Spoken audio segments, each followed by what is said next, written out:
In today's lesson, we are having a look at reduction formula again, but this time they have numerical angles. Now, before we go and answer these questions and learn how to do them, I want to focus your attention on special angles.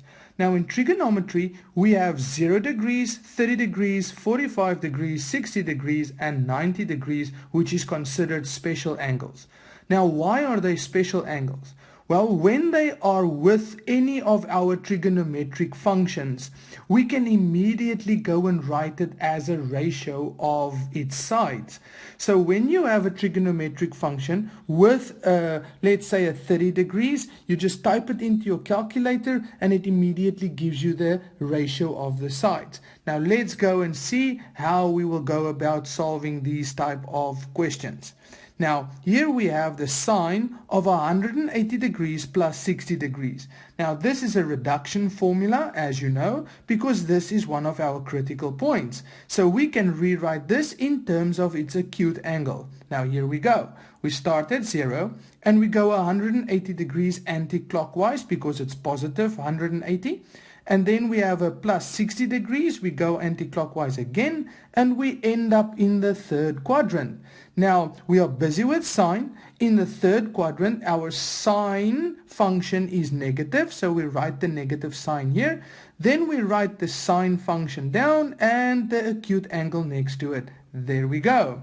Now, 60 degrees is a special angle. So what we do is we type sine 60 degrees into our calculator, and then it gives us the ratio of the sides. We put it in brackets because it still has the minus on the outside, and we multiply the minus in, and there is our final answer.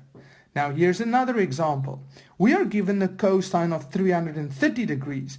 Now 330 degrees is not an acute angle, so we can use reduction formula to write it as an acute angle. Now, let's just look at this 330 degrees and where we will find it on the Cartesian plane. Well, we will find it here in the fourth quadrant, right? Okay, so now what we can do is we can either use 270 plus a certain acute angle to get to 330, or we can use 360 minus an acute angle to get to 330. Now, I usually try and stay away from 270 and 90 degrees as far as possible, because a cosine then changes to a sine, and a sine will also then change to a cosine. So when it's not necessary for us to do it, I don't use it. I will use the other critical point. So I'm going to write down the cosine, and then I'm going to write 360 degrees. Now 360 minus what acute angle will give us 330 degrees? Well, minus 30 degrees. Now here we have a reduction formula, so we just follow our normal steps.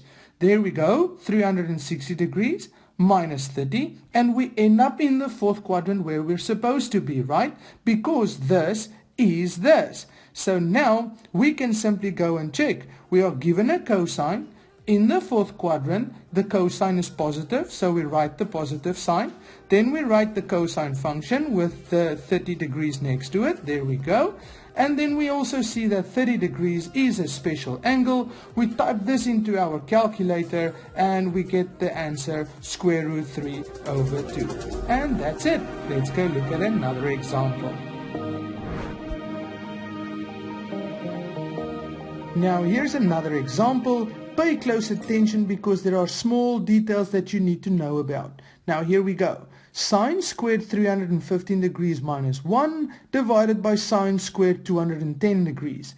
Now the first thing that I notice is that this 210 and 315 are not acute angles, so we are going to write these functions in terms of acute angles. Okay, well done. Now, the second thing is that bothers me a bit is these squares that are written here, the sine squared and this sine squared. Now, what we can do is we can write it in a better form so that we don't have to worry about what happens to sines later.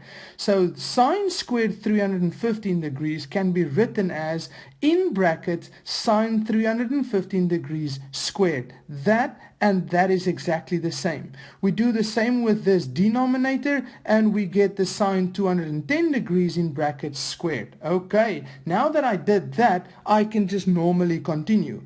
So sine 315 degrees will be somewhere here in the fourth quadrant. So I'm going to take 360 minus an acute angle to get to that 315. So I'm going to leave the bracket. This bracket changes to this one because you will see in a minute. So I write the sine, and then I use 360 minus 45 degrees to get to the 315, and that is obviously in brackets because those are the angles next to the sine, right? That's why I changed this bracket. So now I close the bracket off and I write the square on the outside, minus 1. Then I do the same for sine 210 degrees. That is in the third quadrant, so I'm going to work with 180 plus an acute angle to get to 210. So I write my sine and then sine function, and then I write 180 plus 30 degrees because this is 210, and I close the bracket, and then I have the square on the outside. So there we go. Now this is reduction formula, and this is also reduction formula. So let's go and do it. So this one, I go to 0, I go 360 all the way around, there we go, minus 45, and I'm here in the fourth quadrant. I'm given a sine function. In the fourth quadrant, the sine function is negative, so I write my negative, and then I write the sine down and the acute angle 45. I leave the brackets with the square on the outside, I write the minus 1, and now I do the same for the denominator.